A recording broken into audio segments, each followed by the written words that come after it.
코스피 5000 시대를 이루기 위한 첫 움직임은 나빠 보이지 않습니다. 대선 직후 이틀 만에 국내 증시는 무서운 속도로 상승했는데요. 현재 코스피 지수는 3000을 향해 달려가고 있습니다. 코리아 디스카운트 해소를 위해 도입된 밸류업 ETF가 작년 하반기부터 꾸준한 인기를 끌고 있고 주주 환원이라는 대의 속에서 배당 ETF 또한 가파른 상승세를 이어가고 있습니다. 국내 증시 상승을 위한 국가적 차원의 움직임이 있어 기대감이 큰 상황인데 여기에 한 가지 더 큰 이슈가 있습니다. 바로 미국의 조세 제도 관련 문제인데요. 이자 및 배당 소득에 대해 매년 5%씩 가산세가 붙어서 최대 35%까지 배당 소득세가 늘어날 수도 있다는 내용이 있습니다. 이렇게 되면 아무래도 국내 투자자분들은 국내 배당 ETF에 관심을 많이 가지실 수밖에 없을 겁니다. 그래서 준비했습니다. 오늘은 국내 배당 ETF 중에는 어떤 종목이 가장 괜찮은 모습을 보여왔는지, 그리고 그 성과는 어느 정도였는지를 살펴보겠습니다. 우선 국내에 주식형 월배당 ETF는 약 25개 정도가 되는데요. 이 종목들에 대해 분류를 해보면 위와 같습니다. 일반적인 로직하에 운용되는 일반 배당형 종목들이 있고, 밸류업에 관련한 종목들, 그리고 커버드 콜 상품들, 마지막으로 특정 섹터에 집중하는 ETF가 있습니다. 이 밖에도 많은 종목들이 있겠지만 누락된 항목이나 관심 있는 종목이 별도로 있으시다면 댓글로 의견을 남겨주시고 추후 영상 제작에 참고하도록 하겠습니다. 밸류업이나 금융 등 한쪽의 섹터만을 투자하는 ETF의 경우 특정 시기에 따라 수익률의 편차가 지나치게 크게 나타날 수 있습니다. 따라서 오늘은 여러 섹터에 분산 투자하게 되는 일반 배당형 ETF들에 대해 우선적으로 분석해 보겠습니다. 국내에서 가장 시가총액이 높고 인지도가 좋은 플러스 고배당주, 헤지펀드 명가라고 불리는 타임폴리오의 코리아 플러스 배당 액티브, 높은 배당 수익률과 저변동성에 투자하는 코덱스 고배당 상품, 그리고 국내에서 가장 오래된 배당 ETF 중 하나인 키움 고배당주 4개 종목들에 대해 분석해 보겠습니다. 타이거 코리아 배당 다우존스의 경우 출시가 한 달도 채 되지 않았고 우리 자산 운용의 원 200도 출시 일자가 비교적 짧고 상대적으로 저조한 성과 때문에 이번 영상에서는 제외하고 설명하도록 하겠습니다. 앞서 말씀드렸다시피 키움 고배당의 경우 2008년 출시로 현재까지 가장 오래된 배당 ETF 중 하나입니다. 과거에는 코세프라는 명칭이었고요. 그 다음 오래된 ETF가 국내에서 가장 인기 있는 플러스 고배당주라고 할 수 있습니다. 가장 압도적인 순자산 규모를 자랑하는 상품입니다. 배당률의 경우 타임폴리오의 상품이 평균적으로 가장 높게 나타나는 걸 볼 수 있습니다. 하지만 액티브 방식이기 때문에 총 보수가 다른 종목들에 비해 현저히 높은데요. 비용 측면에서 가장 우수한 건 플러스 고배당주 상품이었습니다. 구성 종목을 보게 되면 키움 고배당의 경우 21개 종목으로 구성되어 있습니다. 굉장히 적은 종목에 집중하는 성격을 갖고 있고요. 코덱스의 경우 50여 개의 종목으로 이 중에서는 가장 많이 분산 투자를 지향하고 있습니다.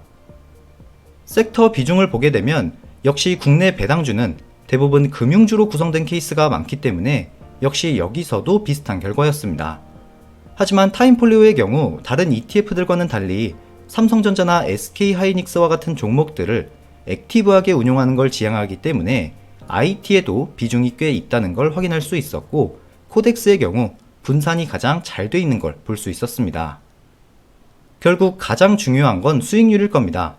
배당 재투자를 했다고 가정한 토탈 리턴 수익을 보면 플러스 고배당주와 키움 고배당이 나머지 두 ETF에 비해 현저히 좋은 모습을 보여주고 있습니다. 해당 사이트는 단순 기간에 따른 수익률만 표기하기 때문에 좀 더 입체적인 정보가 필요합니다. 따라서 직접 수정 종가를 하나씩 기재하여 이를 계산해 보았습니다. 비교적 가장 최근 출시된 타임폴리오의 출시와 기간을 맞춰 계산해보면 수익률은 역시 집중 투자를 하는 키움이 가장 좋았고 방어력은 분산이 가장 잘 되어 있는 코덱스가 우수했습니다. 코덱스 상품이 출시된 2017년도부터의 성과를 비교해보면 연평균 수익률과 MDD 두 가지 측면에서 모두 키움이 우수한 결과를 보여주고 있습니다. 여기까지 본다면 타임폴리오와 코덱스의 상품은 플러스 고배당주나 키움 고배당의 성과보다 현저히 좋지 않았던 결과를 보여줍니다. 따라서 남은 이 두 개의 종목을 본격적으로 집중해보고 분석해보는 시간을 갖도록 하겠습니다. 플러스 고배당주의 경우 간단하게 말해서 배당 수익률이 높은 상위 30개 종목에 투자한다는 게 컨셉입니다. 구성 종목은 연 2회 리밸런싱을 진행하고요. 상품 설명서에서 보다 구체적인 기준을 보면 유동성과 재무 건전성 요건을 만족하는 종목 중 상위 200개의 종목을 우선 선별합니다.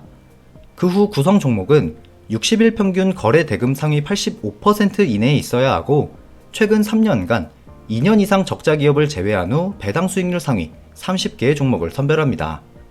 생각보다 굉장히 직관적이고 단순한 로직이라는 생각이 들었습니다. 전체 구성 종목을 보면 아시다시피 60%에 가까운 비중이 전부 금융주로 구성되어 있습니다. 국내 증시에서 고배당 기업은 금융주 말고는 해당하는 기업이 거의 없었기 때문에 의도하진 않았겠지만 이렇게 종목 선별이 된 결과였습니다. 이번엔 키움 고배당을 보겠습니다. 배당 수익률 상위 20개를 선별한다고 했으니까 아무래도 플러스 고배당주의 30종목보다는 더욱 집중이 되어 있습니다. 종목 선정 기준은 뭔가 플러스 고배당주에 비해 까다로워 보이는데요. 배당 성향과 4년 연속 흑자, 그리고 배당 여부를 보고 일평균 거래 대금을 따지는 절차입니다. 하지만 플러스 고배당주에서의 대상 종목 선별 방식은 애초에 키움의 500개 종목보다 더 적은 200개의 종목이 엄선된 거기 때문에 두 ETF는 건전성이 높은 기업들 중 배당 수익률이 높은 상위 기업들을 선별해낸다는 큰 틀에서는 아주 비슷한 방향성을 보이고 있습니다. 우선 차트부터 보겠습니다. 키움의 경우 2008년에 상장했지만 플러스 고배당주는 2012년에 상장했기 때문에 동일 기간 비교를 해보면 연평균 수익률의 차이는 1%의 차이로 생각보다 큰 차이를 보이고 있습니다. 여기에 최대 낙폭을 의미하는 MDD 또한 키움이 더 좋은 모습을 보여주고 있었습니다. 배당 재투자를 했다고 가정한 토탈 리턴 성과에 대해 지난 12개의 해를 비교해보면 앞선 수익률에서도 보셨다시피 키움 고배당이 플러스 고배당주보다 더 많은 초과 성과를 나타낸 걸 알 수 있었습니다. 무엇보다 가장 중요한 건 배당금일 겁니다. 플러스 고배당주의 경우 기존 연배당에서 작년부터 월배당으로 지급 방식이 바뀌었고 키움 고배당도 마찬가지로 비슷한 시기에 월배당 상품으로 전환된 걸 볼 수 있습니다. 하지만 최근까지의 이력을 보면 키움의 경우 매년 4월에 결산 배당 형식으로 높은 배당금을 지급하는 특성이 있었습니다. 연도별 시가와 배당금, 그에 따른 배당률과 연간 배당 성장률까지를 보겠습니다. 2025년의 경우 현재까지 지급된 월배당금을 연말까지 가정해 합산한 결과치입니다. 연간 배당률 측면에서는 키움 고배당이 약 0.7%가량 앞서는 걸 볼 수 있습니다.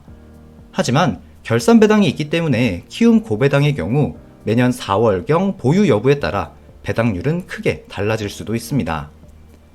이번엔 배당 투자자분들이 간과할 수 없는 부분 중 하나인 배당 성장률을 보겠습니다. 역시 앞서 보여드렸던 TR 성과에서 키움 고배당이 1%가량 더 높았기 때문에 동일 기간 배당 성장률 측면에서도 키움 고배당이 1% 이상 더 높은 수치를 나타내고 있습니다. 배당 재투자를 하지 않은 순수 주가 상승분인 프라이스 리턴 값도 보겠습니다. TR 성과나 배당 성장률뿐만 아니라 역시나 이 부분에서도 키움 고배당이 약 1%가량 앞서는 걸 볼 수 있습니다. 특히 2018년 두 ETF가 고점을 찍고 이후 회복한 기간을 보게 되면 플러스 고배당주는 7년이 지난 올해에 들어서 이걸 극복해낸 반면 키움 고배당은 2022년에 일시적이었지만 어느 정도 극복해낸 걸 볼 수 있었습니다. 앞선 두 ETF를 미국 배당 성장의 대명사인 슈드와 함께 비교해보는 차트도 보겠습니다. 큰 낙폭 없이 꾸준히 우상향한 슈드에 비해 최근 급격하게 오른 국내 배당주들이었기 때문에 생각보다 연평균 성과 측면에서는 큰 차이가 나지 않는 모습을 보입니다. 키움 고배당의 경우 거의 비슷한 토탈 리턴 성과를 보여주고 있는 결과였고요. 슈드의 올해 배당 성장률을 연간 10%로 가정해서 동일 기간 배당 성장률을 비교해봐도 키움 고배당의 경우 배당 성장률에 있어서 동일 기간 전혀 밀리지 않는 성과를 보여주고 있습니다. 주가가 꾸준히 우상향한다는 측면에서는 슈드보다 열등한 두 ETF였지만 현 시점 결과론적으로는 크게 차이가 나지 않는다는 점을 알 수 있었습니다. 국내 두 배당 ETF에 대해 제 나름대로의 결론을 내보겠습니다. 우선 플러스 고배당주의 경우 국내 배당 ETF에서 시총 1위에 걸맞게 거래에 대한 안정성이 어느 정도 보장되어 있고, 이에 따라 다수와 함께한다는 심리적인 안정감이 있겠습니다. 하지만 키움 고배당의 경우 플러스 고배당주에 비해 보다 긴 기간 검증이 되었다는 부분과 더 높은 수익성을 보였고, 심지어 배당률과 배당 성장률까지 모두 앞서는 결과였습니다. 무엇보다 더 안정감 있는 주가의 흐름이 인상적이었던 것 같습니다. 하지만 규모가 지나치게 작고 총보수가 약간은 높다는 점이 살짝은 아쉬운 부분이 아닐까 생각합니다. 앞서 보셨다시피 주가와 주가의 안정성, 배당률과 배당 성장률까지 모든 측면에서 키움이 플러스 고배당주보다 좋은 모습을 보여주었습니다. 저는 이렇게 비유해보고 싶은데요. 많은 아이들이 가는 학원에 보냈더니 반에서 평균 5등을 한 거와 많이 알려지지 않은 학원에 보냈더니 반에서 평균 3등을 했다고 가정하면 대수의 법칙으로 인해 A 학원을 고를 건지 더 좋은 성적을 위해 B 학원에 보낼 건지 선택하는 문제로 보여집니다. 따라서 국내 시장에서는 아직까지 플러스 고배당주보다 키움 고배당의 로직이 더 적합하게 들어맞았다는 걸 보여주고 있었다고 판단됩니다. 언제까지나 제 개인적인 생각과 판단일 뿐이고 이 종목에 투자를 추천하는 내용은 아니기 때문에 시청하시는 분들 모두 각자 현명한 판단 해나가시길 바라겠습니다. 오늘 미처 다뤄보지 못한 다른 분야의 국내 배당 ETF들도 추후 영상 주제로 다뤄볼 예정이니까 관심이 있으신 분들은 구독과 좋아요 부탁드리겠습니다. 오늘도 긴 영상 함께 해주셔서 감사합니다. 배당머니였습니다.